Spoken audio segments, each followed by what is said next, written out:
Hello and welcome to another informative and exciting installment of Jamaica Magazine. I'm your host, Adrian Atkinson. It's Child Month, and today we're shining the spotlight on our young ones in celebration of National Children's Day. It's all about honoring them and, of course, treating them. So if you haven't already done something special for a child in your life, now is the perfect time to do so. And don't forget, we're all wearing yellow today as a bright symbol of our love and commitment to our children. And speaking of treats, we've got something special in store just for you in today's program. We're talking about the power of bonding with our children and so much more. But first, let's take a look at what's making the news.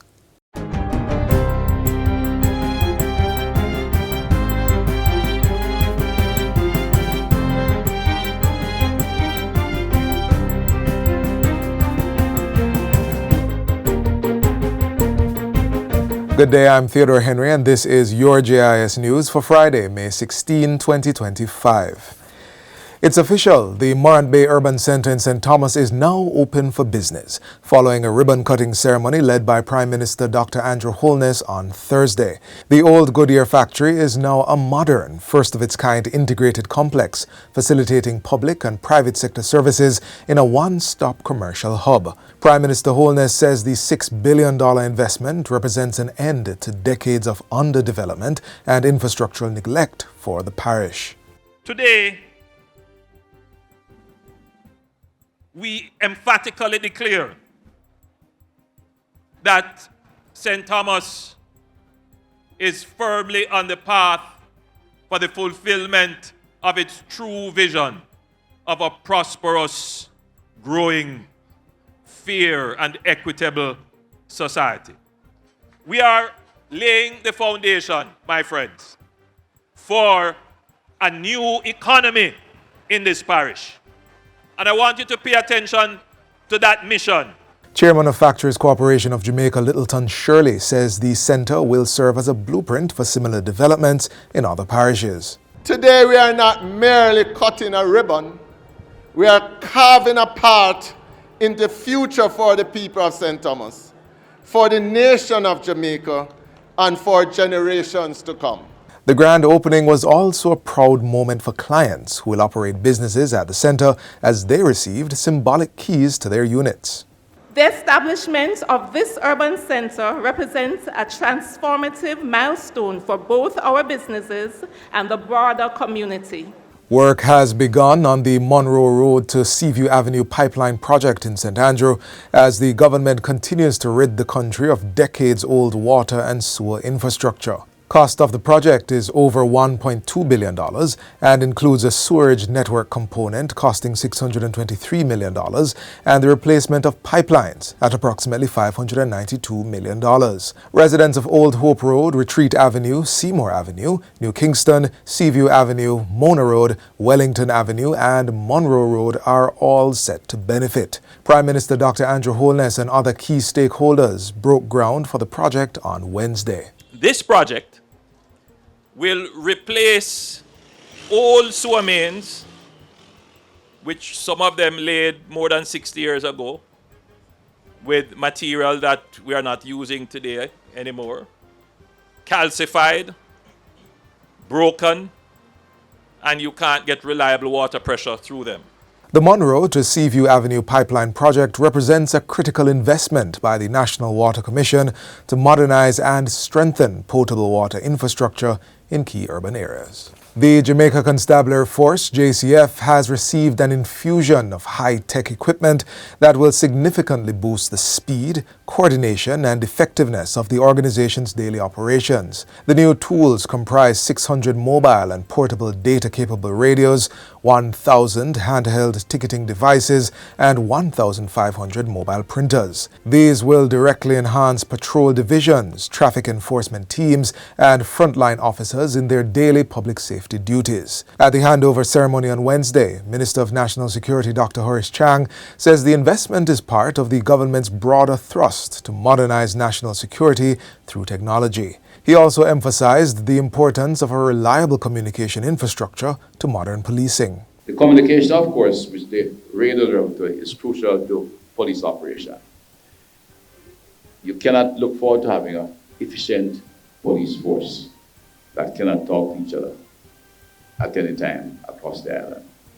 In the modern world and the kind of criminals we're dealing with, that's just that's a no-go.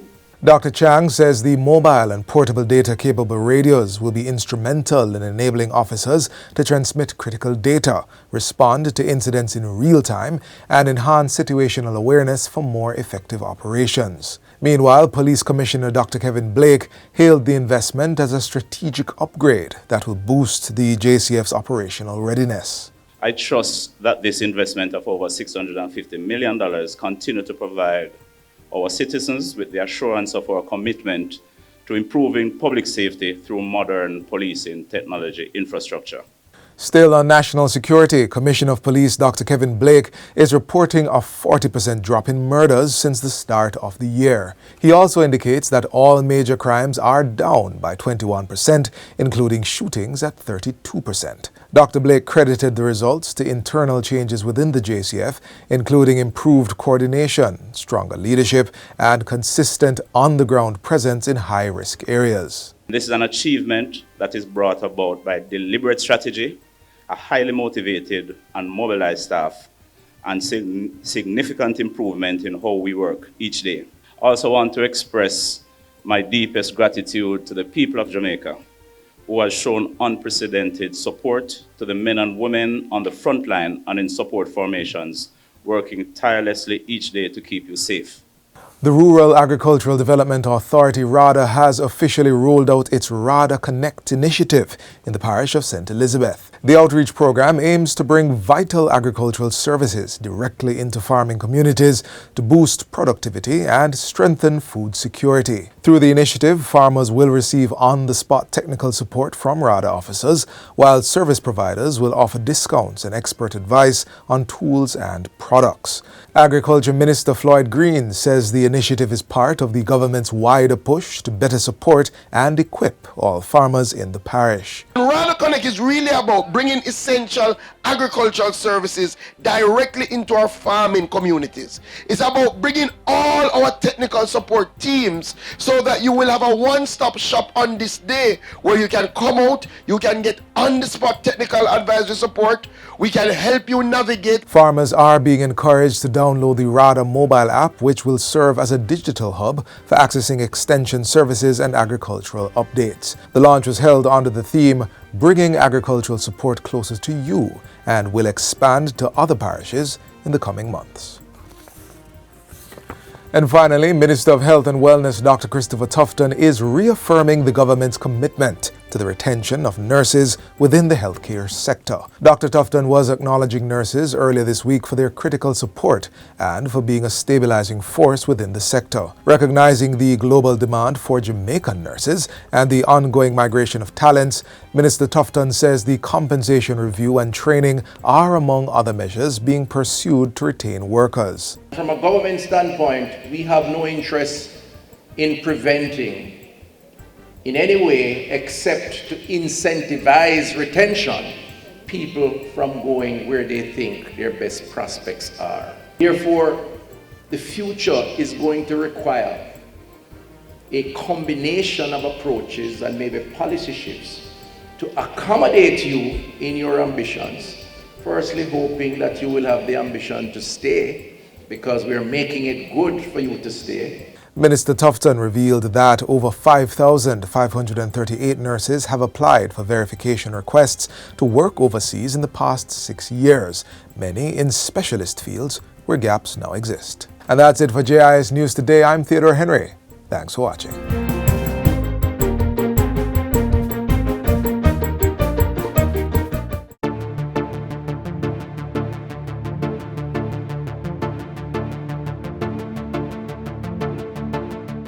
This Labor Day, let's grow something together. From May 15th through to the 30th, the Forestry Department will be having a Labor Day seedling distribution. Individual members of the public can collect up to 5 seedlings for free, including 1 fruit tree from the Forestry Department nursery while stocks last. Collect yours at the agency's head office in St. Andrew or its locations at Williamsfield in Manchester and Monique St. Anne. You can also purchase a selection of potted plants and other seedlings, including ornamental fruit and timber. Distribution will take place Mondays to Fridays from 8:30 a.m. to 1:30 p.m. On May 22, seedlings and potted plants can be collected from 8:30 a.m. to 5 p.m. There will be no distribution on Labor Day, Friday, May 23. For more information, visit the Forestry Department website at forestry.gov.jm, call 876-618-3205, WhatsApp 876-995-8521, or email the department at fdinfo@forestry.gov.jm.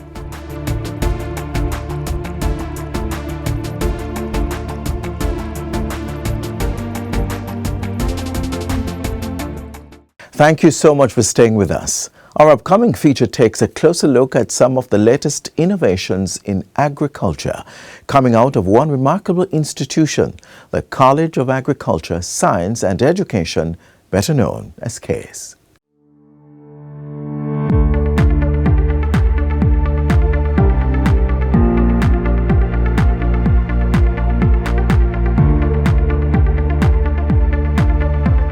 Each year, the College of Agriculture, Science and Education, better known as CASE, opens its doors to a world of innovation through its highly anticipated Research Day. But as the institution's president, Dr. Derek Deslandes, explains, this event is far more than a routine campus showcase. It's a declaration. We are demonstrating to Jamaica and the world that CASE has an important role to play in the development of agriculture.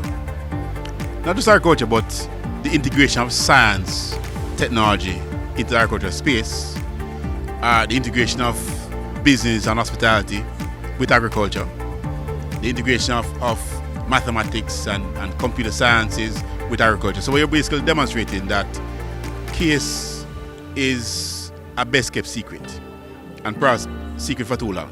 Research Day exposes that secret with its exciting display of cutting-edge projects from students and faculty.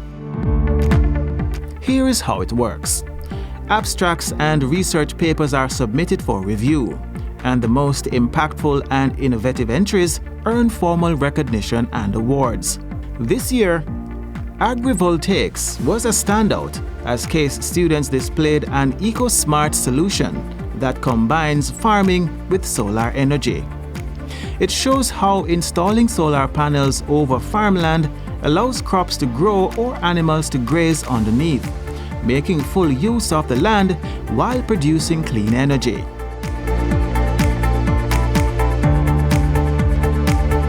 What they have done is that they have shown that it can work. Now what we need to do is to do some more iterations, scale it up, and then gradually demonstrate to Jamaica that this can actually be employed and deployed throughout Jamaica to drive agriculture growth and production. This is STEM at work, not in textbooks or labs alone, but out in the field propelling national development. We are STEM in action. We're not waiting for STEM to come on us. We are hoping to drive STEM in a way that will show to Jamaicans and to farmers and to the world how you integrate technology into what we do in a very practical and pragmatic way. With the growing urgency around food security and sustainable agriculture, the themes of innovation and integration ring louder each year. CASE is stepping out of the shadows from quiet leader to national force.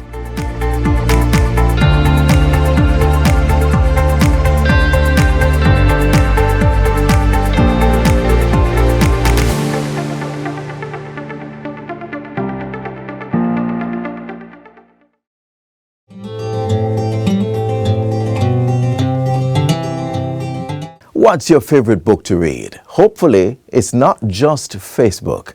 As we think about treating our children, one of the most meaningful gifts we can give is our time.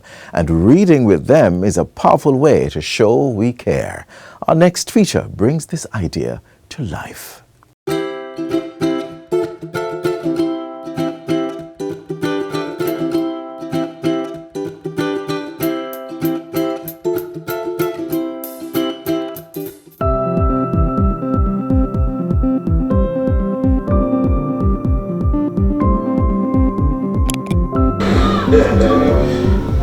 What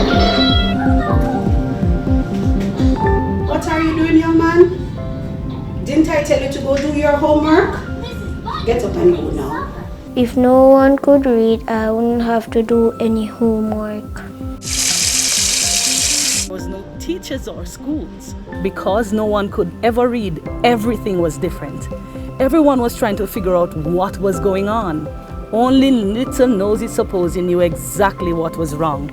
They asked the Maybe family that lived next door, but they couldn't really tell. No one knew for sure. And surprisingly, it was even a mystery for the Definitely family.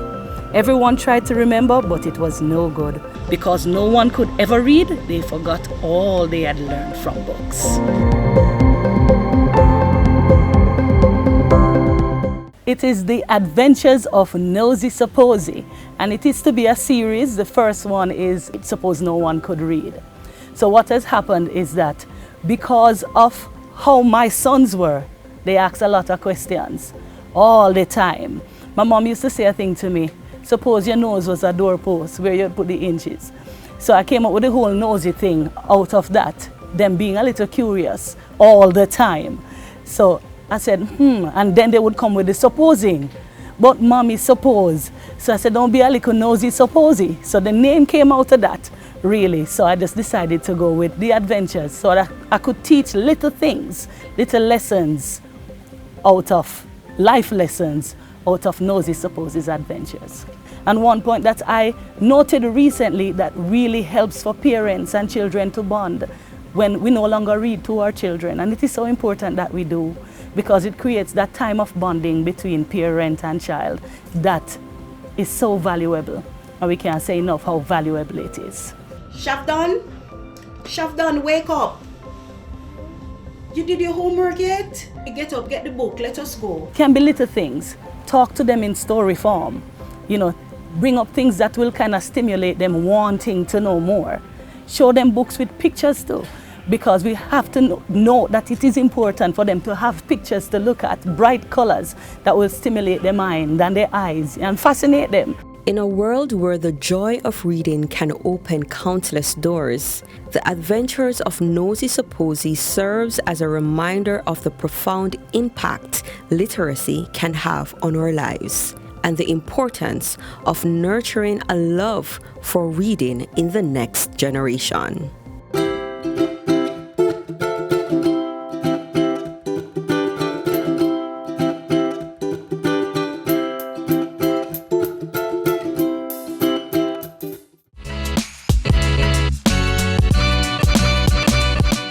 No child can learn on an empty stomach, a phrase I grew up hearing and one that still holds true today. It's something every parent should consider when sending their children to school. But in times when providing meals becomes a challenge, one institution has stepped in a big way to support its students. Let's take a look at how they're making a difference. Welcome to Kalalamu's Basic School.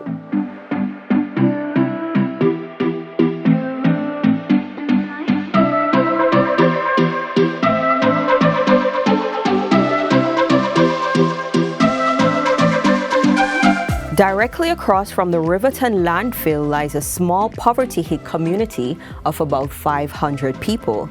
There, you'll find an established preschool that educates roughly 56 local children. This beam of promise not only offers their children a grassroots education, but has served the students in ways that have brought a sense of hope within the community. And this is their tale. I became the principal 2005, September. When I came here, the Kalalamu's Basic School was governed by St. Patrick Foundation. We have 2 rooms, 1 kitchen and 2 bathrooms. So coming to Kalalamu's Basic School, it was a little new thing for me, because where I was before, I had my own office. So this is what I have to start with. While that was going on, many of the little ones were being dropped off at the school without a meal to start the day. But a cup of tea a day can help to keep the worries at bay. I have 6 children, and 4 of my 6 children came here. Sometimes I don't have anything to give my child to come to school. So when Miss Black keep the PTA meeting and suggest about the breakfast club, I just said I will volunteer because I know sometimes we really don't have the breakfast to let them come to school, and then sometimes we not even have the breaks. Miss Black realized that I can cook, so she offered me the job and I take it. Sometimes with the porridge for breakfast, we will do fried dumpling and cinnamon. Sometimes it's just like omelette, egg omelette, Milo tea. But one particular morning, I was very busy going from the kitchen to the office and through the classrooms. I was going on my way to my office. But I looked around and I saw this little one, his face looked droopy. And I turned around and said, "You okay?" And maybe he was trying to explain, but he was so ill. And I said, "You feel sick?" And I said, "Did you have breakfast this morning?" But he did not know what I was asking about breakfast. I said, "You drink tea?" And he would do like this, "No." I said, "You don't drink no tea."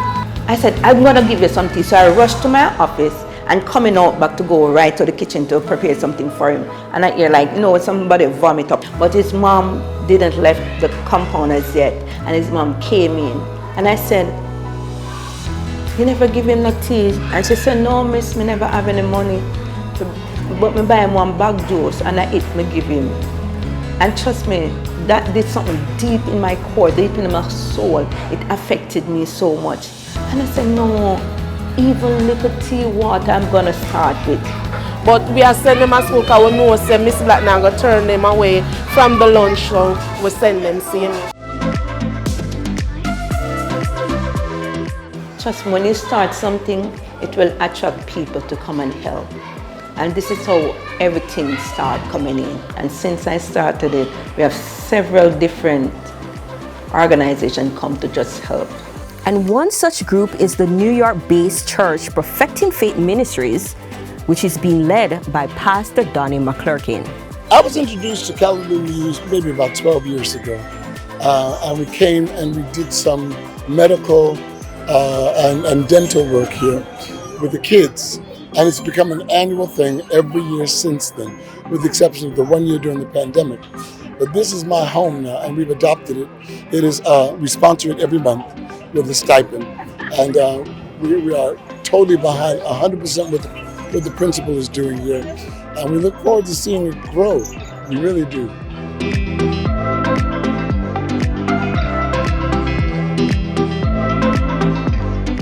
This basic school, this is where I'm working it for it to be.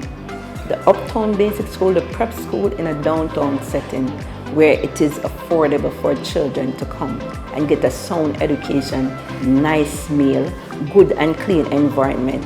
So I'm not the principal that really stay in the classroom and does business with school business. No, I'm business with the community business because that's where it starts first.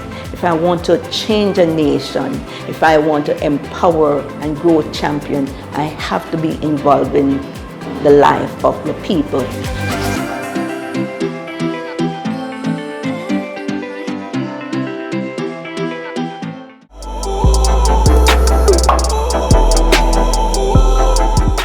Discipline strategies should vary based on a child's age. Up next, we explore more effective ways to guide and discipline younger children, particularly toddlers.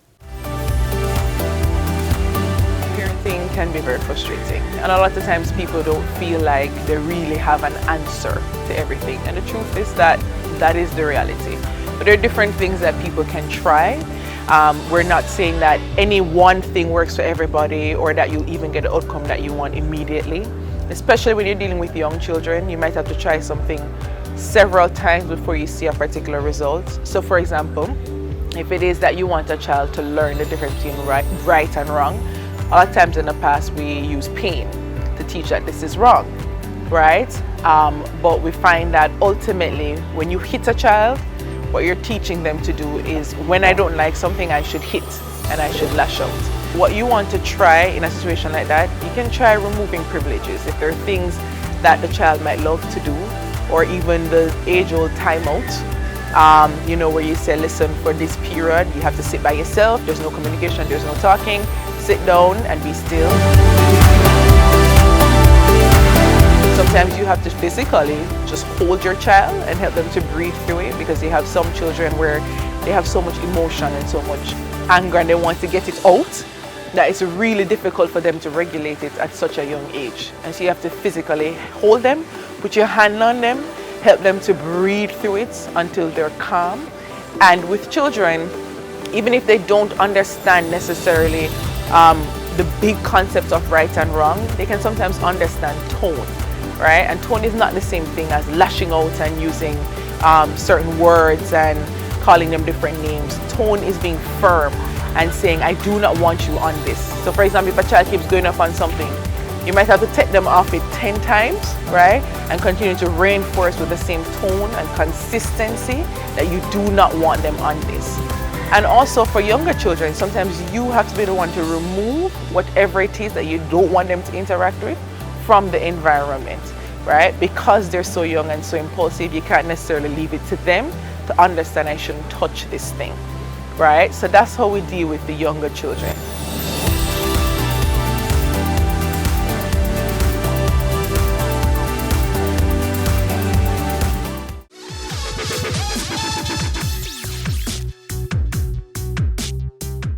Vehicle theft in Jamaica has risen by 6%, with Toyota, Nissan and Honda being the most frequently targeted makes. This according to the Jamaica Constabulary Force, JCF. However, the JCF's Stolen Motor Vehicle Unit is employing new methods to locate stolen vehicles, contributing to an increased recovery rate. Head of the Counter-Terrorism and Organized Crime Investigation Branch CTOC Stolen Motor Vehicle Unit, Inspector Marcel Bedward, highlights that technology, including smart devices, play a crucial role in the recovery rate as it provides real-time identification of stolen vehicles. Without saying too much as it relates to the technology, the smart check devices that are issued to the average officer on the streets is a good tool that we use to real-time give us information as it relates to if a vehicle is stolen or not. There is also the utilization of the Jamaica Eye system, which helps us to detect stolen motor vehicles and other vehicles on the roadway. While embracing modern crime-fighting techniques, the JCF also advises the public to participate in community neighborhood watch programs and adopt practical security measures. Choose to park in the parking areas that are provided for. There is security personnel watching your vehicles as opposed to leaving the vehicle unattended along the roadway. Also, consider adding security locks and vehicle trackers, as layering your security measures offers better protection. Should your vehicle go missing, report it immediately to the nearest police station with as many details as possible.